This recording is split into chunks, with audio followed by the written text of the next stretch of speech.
This isn't a good sign for a 22-year-old bottle of wine. I'm scared. We're a little suspicious. So it's not all I'd hoped. All right, let's see where this goes. So let me just get this straight. Somebody paid $500,000 for one bottle of wine. Yes. Domaine Romanee Conti, or DRC as the winos call it, is the most expensive and collectible wine in the world. And we get to try DRC today. Yes, we're going to try it today. I have no idea how to even feel about this, but I'm excited and let's get started. Let's do it. In this episode of Our Poor Decisions, we're tasting the most collectible wine producer in the world, Domaine Romanee Conti. Even the least expensive bottles sell for several thousands of dollars. And the most expensive? Well, a bottle of DRC once sold for $558,000. In addition, we'll get our expert input from our favorite sommelier, Stacey, on why these wines are so special. So this is it. This is it, B. This is incredible. We have a bottle of 2002 Domaine Romanee Conti La Tache, and we're here to open it and share it with you. And we're opening it right now. Absolutely. We are going to open it right now, and we're going to let it air for a couple of hours before Stacey comes here and helps us decipher what this bottle is all about. If anything, Domaine Romanee Conti is the most exclusive and collectible wine in the world. Let's take a look at what makes DRC so special.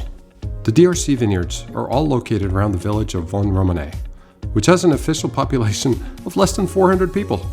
This tiny farming community is home to 6 Grand Cru vineyards, which produce some of the greatest Pinot Noirs in the world. If you want to know why DRC wines are so expensive, it's important to know how small the production is. It's not only that these wines are some of the best Pinot Noirs in the world, but it's the fact that they are so difficult to get their hands on.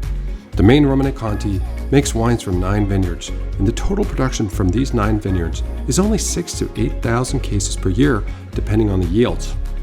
So all the collectors and all the finest restaurants in the world compete for their share of these wines from this tiny farming commune.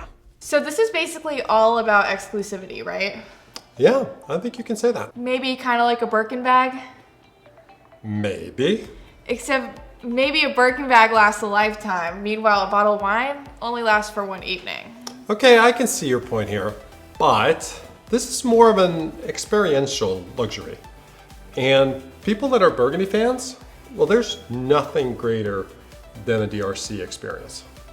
Well, considering we already took the cork out, I think it's too late to trade in this La Tache for a Birkin bag. So let's just go ahead and dive in a little bit deeper. DRC produces wines exclusively from Grand Cru vineyards. There's Richebourg, Romanée Saint-Vivant, Échechaud, Grand Échechaud, and Corton.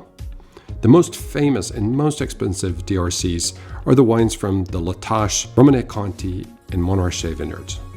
The Montrachet has traditionally been the only white wine produced commercially by DRC. All of the DRC wines are Pinot Noirs except for the Montrachet, which is made from Chardonnay. The vines in these vineyards are super old, anywhere from 30 to 80 years old and maybe even older, and the yields are very low. It's said that it takes grapes from 3 vines to produce 1 bottle of Domaine Romanee Conti wine. There are only a few hundred cases produced each year from the Romanee Conti and Montrachet vineyards. La Tache vineyard wines are a bit easier to find as there are almost 2,000 cases produced annually. That's the wine we'll try today with you. 2002 was a good year for Burgundy, and the La Tache is one of the top wines produced that year. More than 20 years later in the bottle, this wine should be ready for consumption. All right, Stacey, welcome to our show once again. Thanks for having me. We are so excited to have you here. It's a special bottle, 2002, Domaine Romanee Conti, La Tache. Nice, I'm excited to get to taste it. So, Stacey, I want to know what makes the La Tache so unique? So La Tache is one of a small number of Grand Cru vineyards that DRC, Domaine Romanee Conti, owns. And it is also called a monopole. So monopoles are when a winery owns the entirety of that vineyard. So the only way to get La Tache wine from that vineyard is to buy it from this one guy. So small production, 6 hectares, only one person is producing it. So you have one representation of what that vineyard looks like, what those grapes look like, how that all comes together and tastes as one wine. That's kind of special. Is DRC more about scarcity or is it more about quality? Or are those two things intrinsically connected?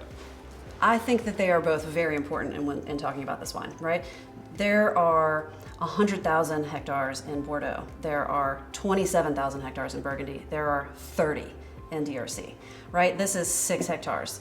Their premier flagship vineyard, the Romanee Conti vineyard, is 1.8 hectares. You're producing wine at such a small scale, I could make more in your backyard. The vineyard and the winemaker, they live on site. They're there all the time. There have been the same 2 gentlemen, father and son, making wine there for almost 70 years. They know what they're doing. They know intimately every blade of grass, every grapevine that's there. So I think that you can't have that kind of intimate connection with the land at such a small scale and not make great wines. So these wines are really expensive. Sure. I'm curious to know, what is your point of view on the prices of these wines? They're kind of off the charts crazy, aren't they? At what point does 4 glasses of wine equal 20 grand or 200 grand?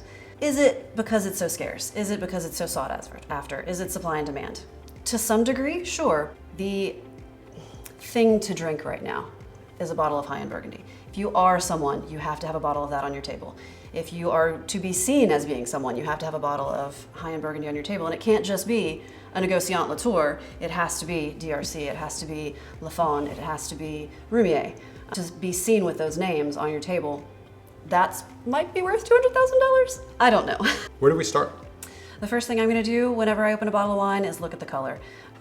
I'll tilt the glass and hold it in front of something white and see what colors are coming through.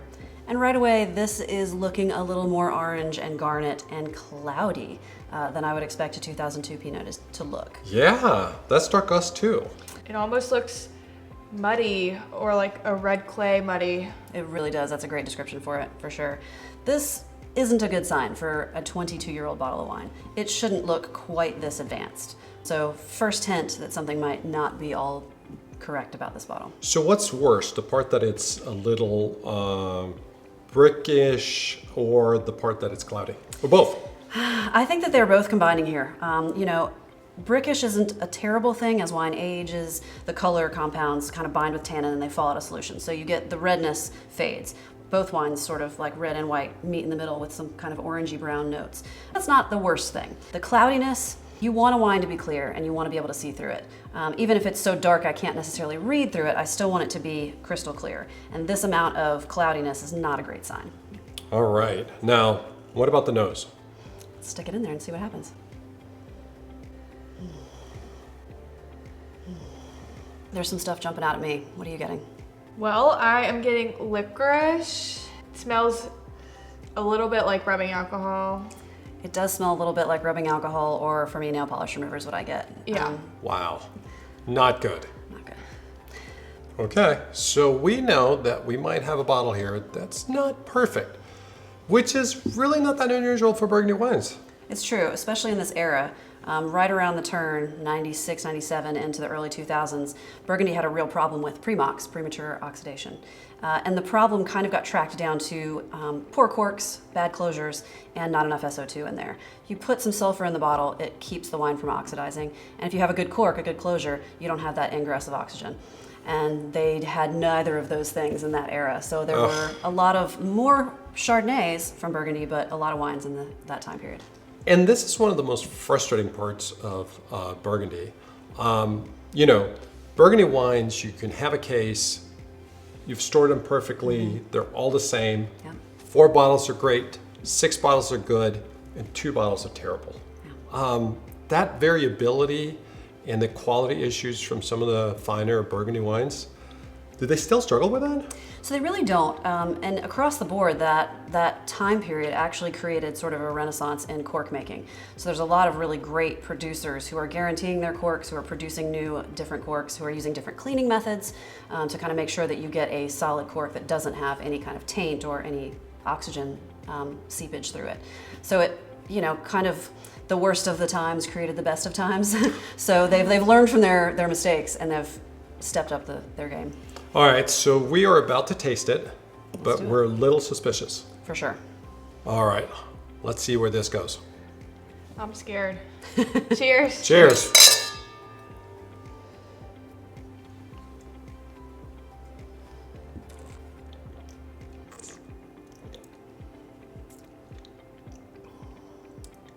Okay, you've got a face. I need to know. So it's not all I'd hoped, right? Okay. There's still fruit there, which is nice. Usually at this age, with the other negative things that I'm seeing, I would kind of expect there to be no fruit left. There is some. It's kind of berried and it's still very tingly, high acid, and that's most of what I'm getting right off the bat. What do you two think? So we opened this bottle 2 hours ago, B? Yeah. And tasted it right off the bottle. One of our first comments was how tart or sour it was. Yeah. It seems to have gotten worse. So could that be because of the acid that you were talking about? For sure. Sour I think is a great description for this. Not because it's a great description, but because it's a great description of what's happening in this glass, right? It's kind of like those Sour Patch Kids. Yeah. That's not really what I want my experiential Burgundy to taste like. So I don't think that we got a great bottle this time around, which is unfortunate, but part of the experience, part of the gamble. That is part of the experience, isn't it? Sometimes it is, unfortunately. Oh. So for a good bottle, what would you normally get when you're sipping it? Good Burgundies are going to have a great quality of fruit. There's going to be reds and blacks, ripeness that's happening. All of that is still going to be present, even at 22 years. This wine has a little bit of age on it, so we'll start seeing some secondary and tertiary aromas, which means some effect from the oak aging that it's done, getting some of that stemmy spiciness, a little bit of vanilla maybe, and then also some aged components, mushrooms and forest floor, and some of those things that kind of come as a wine ages in the bottle. Mm-hmm.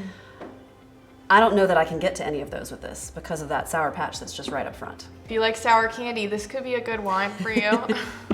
This is a real letdown, I have to say. Yeah, it's disappointing. But part of it is also that our expectations are always so high. And how could they not be? I feel like Burgundies often are letdowns. Yeah. I think what's unfortunate is that you've spent, 4 digits on this wine, right? And it's hard to live up to that expectation. There are great Burgundies at $200.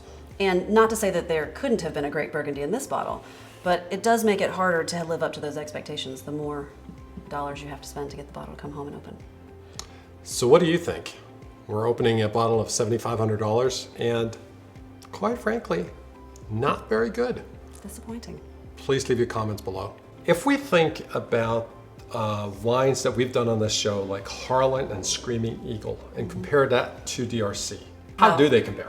How do we compare those wines? This is a great question. I think they're all about the experience, all of these wines, right? They're high end, hard to get, super allocated things that not every person is going to get the opportunity to taste. That is where they are similar. That's probably it. We talk New World, we talk Old World, we're talking California versus France. The production levels are very low on both of these, but radically different styles, radically different grapes, totally different flavor profiles. I think the person who's going to actually enjoy the flavors of these two different styles of wine are going to be different people. Appreciating a wine for how great it can be, that person's going to love trying all of those. Hi, that's me. But the person who's going to buy these on the regular basis, collect them and drink them, that's going to be two different styles, two different palettes. And do you sell any DRCs at your restaurant? So that's a great question. These wines are super highly allocated. They make, I think we talked about, a couple thousand bottles a year, right? And that's a good year.